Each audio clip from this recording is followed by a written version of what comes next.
manifest and request at the same time that the Secretariat prepare and play our Balik Tanaw video for the committee, Mr. Chair.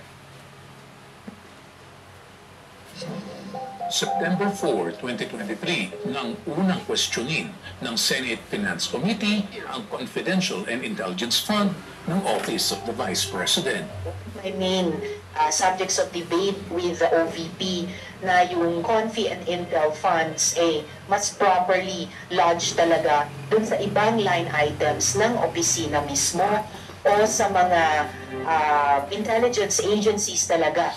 November 9, 2023, sa Senate Budget Deliberation, tuluyan ang inurong ng Office of the Vice President ang paghingi ng confidential fund.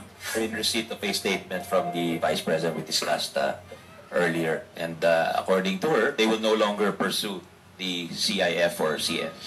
August 27, 2024, sinimulan ng House Committee on Appropriations ang pagdinig sa 2025 budget ng Office of the Vice President. Dito, nagtanong na rin ang ilang mambabatas sa paggamit ng OVP ng confidential fund. So according to the utilization of the confidential and intelligence fund submitted by the COA, total of 125 million, conducted surveillance in 132 areas in 11 days. So 100% utilization. I will forgo the opportunity to defend the budget of the Office of the Vice President through a question and answer. And I will leave it to the House to decide on the budget submitted. Since ayaw magpaliwanag ang VP, so ibig sabihin nito, yung paggastos ng 125 million ay na perang taong bayan ay hindi maipaliwanag. Hindi pwede yung ganyan na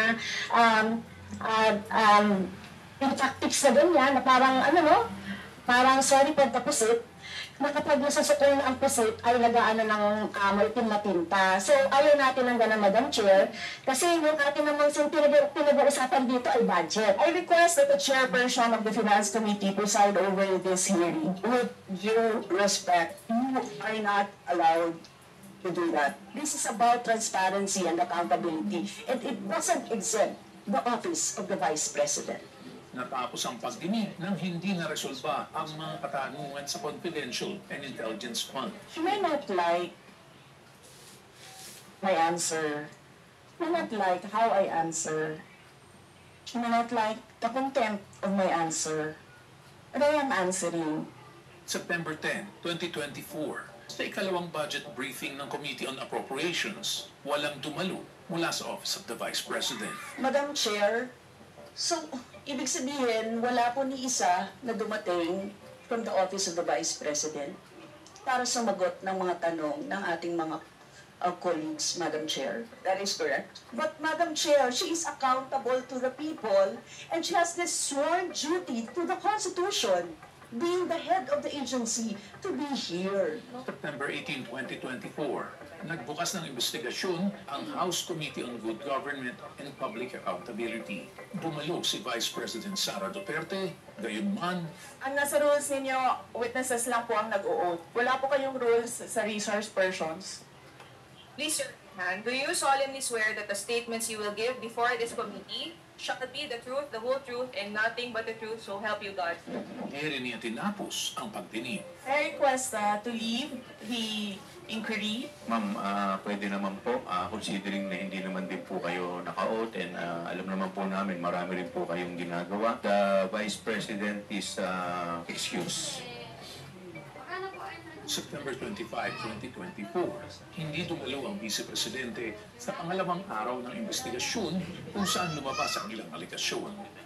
In fiscal year 2023, the OVP received ₱500 million in confidential funds. Sa 500 million po, halos 10% lamang po ang pinayagan ng COA. Paulit-ulit po at parang kinapi-paste ang liquidation ng confidential funds ng OVP. Ano po yung naman itong siyam na envelope na to?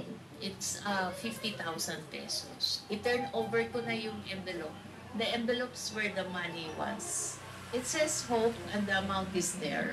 October 17, muling hindi sumipot ang top officials ng DepEd. napilitan ng mga kongresista na isabi na ang mga ito. Lumabas muli sa hearing ang questionableng paggamit ng confidential funds ng OVP.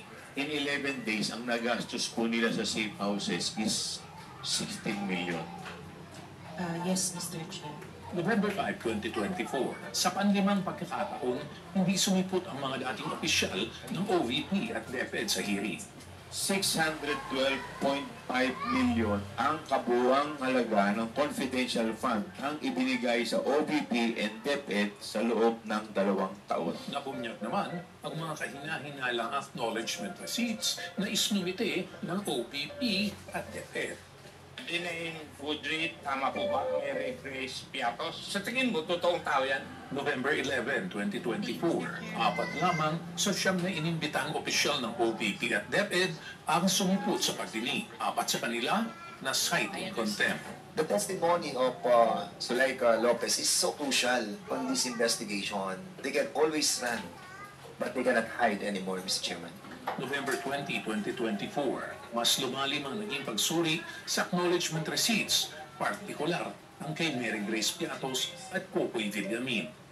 Naditin na naman ang dating Chief of Staff ni Duterte sa DepEd na si Zuleika Lopez. But I need my lawyers to be November 25, 2024, pinalawig pa ng 5 araw ang contempt order laban kay Lopez. I move, Mr. Chair, that the period of detention of Attorney Lopez be 10 days instead of 5 days. You need to reconsider that extension of your detention. It was illegal in the first place. Nagisa si Acosta tungkol sa proseso ng encashment at disbursement ng confidential funds ng OVP hanggang sa humiling na itong matingnan ng doktor dahil sa kanyang presyon. We excuse Gina Acosta para po ma-check po siya. I understand, Mr. Chair. Sa clinic. Nagpaalam na rin sa Duterte at nangakong dadalo sa susunod na pagdinig ng komite. Gina Acosta was rushed to the emergency rooms. May I ask permission to join her? Okay, I'll join you in the next hearing. Thank you.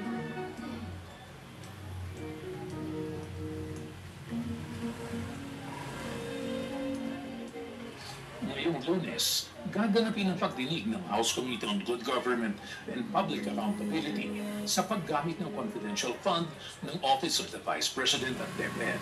Inaasahang ang resulta ng mga pagdinig na ito ay magiging bahagi ng legislative agenda ng Kongreso sa susunod na taon. 1 minute. 1 minute suspension is declared by the chair.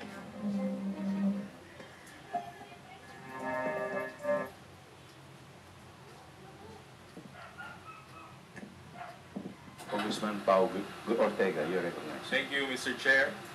As we all can see, all of these acts happened under Sara Duterte's watch during her term as the Vice President of the Philippines. Siya po ang nag-certify na tama ang liquidation. Ibig sabihin, tama po lahat ang isinumite nilang documentation. As the second highest ranking official of the government, the Vice President enjoys a high level of public trust and confidence. She took an oath to preserve and defend the Constitution and to execute laws of the country. She is accountable to the people and has the duty to serve them with the utmost responsibility, integrity, loyalty, and efficiency. But rather than observe faithfully her oath to defend the Constitution, she sought to undermine the foundational principles, transparency, and accountability. She failed to ensure that these confidential funds, which are people's money, were properly spent. Nagalit siya nang siya ay tinanong. Nagalit siya bakit daw siya pinoprosecute. Kitang-kita natin na may mali. Kitang-kita ng publiko na may mali. So bakit hindi tayo magtanong? Responsibilidad namin ito bilang representante ng taong bayan. Ang mali po ay tumahimik at magwalang kibo. Ang sabi nga po ni Albert Einstein, the world is a dangerous place not because of those who do evil, but because of those who look on and do nothing. Nasusubaybayan po nating lahat kung paano nagamit ng incumbent Vice President ang mga loopholes ng batas upang makuha ang 612.5 million na confidential funds. 2 Pasko ang lumipas na nalustay niya at kasabwat niya ang pera ng bayan. Para siyang Santa Claus ng OVP at DepEd na namimigay ng pera na pinaghirapan ng taong bayan. Pero hindi pinapamigay, mukhang binubulsa pa. In short, yung mayaman si VP Sara at ang kanyang kasamaan, habang marami pa ang kumakapit pa rin sa patalim. Itong unting patak ng pera mula sa supposedly charitable programs ay makakalunas sa paghihirap at lalong-lalo na sa karamihan. Pwede na rin sana itong pantulong at kung hindi sana niya binulsa. This is a crime of the highest order. This is not only a culpable violation of the Constitution, but a betrayal of the trust of the people that had been given to her. Mahigit kalahating bilyong piso. Ilang classroom na sana ang napagawa nito, ilang libro na at laptop sana ang nabili at nagamit ng perang ito. Ilang feeding programs na po, Mr. Chair, ang maaaring isinagawa. Hindi ito biro. Hindi biro ang kalahating bilyong piso. Sa laking bagay sana kung nilaan ang perang ito sa lehitimong programa ng gobyerno. Maraming estudyante at mga guro sa pampublikong paaralan ang nagsisiksikan sa masikip at mainit na classrooms. Maaring estudyante ang naglalakad ng ilang kilometro araw-araw at tinitiis ang init ng araw. Yung iba kailangan tumawid ng ilog para makapasok sa eskwelahan. At ang ating mga guro nagpapatuloy sa pagturo sa kabila ng kakulangan ng resources. Madalas kailangang umutang para matustusan ang pangangailangan ng kanilang pamilya. Dahil kulang ang sweldo, isa sila sa pinagkaitan ng kalahating bilyong piso. Ang bawat mamamayang Pilipino ay ninakawan ng mahigit kalahating bilyong piso, Mr. Chair. It cannot be ignored that the inquiry conducted by this committee gained so much traction from the public.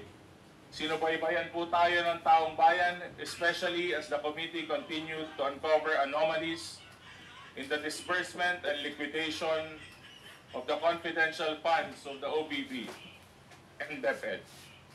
Last week, 2 complaint for impeachment po ang inihain sa Kamara by various groups and various sectors, calling for the impeachment of the incumbent Vice President Sara Duterte. In both complaints, the incumbent Vice President Sara Duterte was charged with misuse of 612 million in confidential funds as discovered by this committee. The misuse allegedly amounted to a betrayal of public trust, culpable violation of the Constitution, graft and corruption, and all grounds for impeachment of a sitting Vice President under the 1987 Constitution. Nung simulan po namin ang inquiry na ito, tulad nyo, hindi po namin inaakala na ganito ang matutuklasan namin. Aayusin po namin ang mga batas na natuklasan ding maraming butas. Kaya may nakakalusot. Habang tinatalakay po namin ang usaping ito, marami ang nasaktan. Marami ang nagsabi kami ay nanggigipit. Hindi po. Ginawa po namin ang aming trabaho. Mahirap?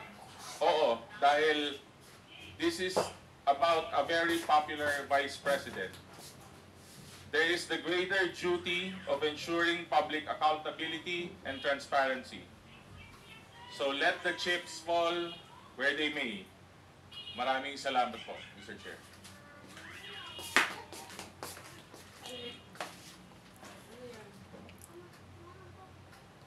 Are there any other matters that the member would like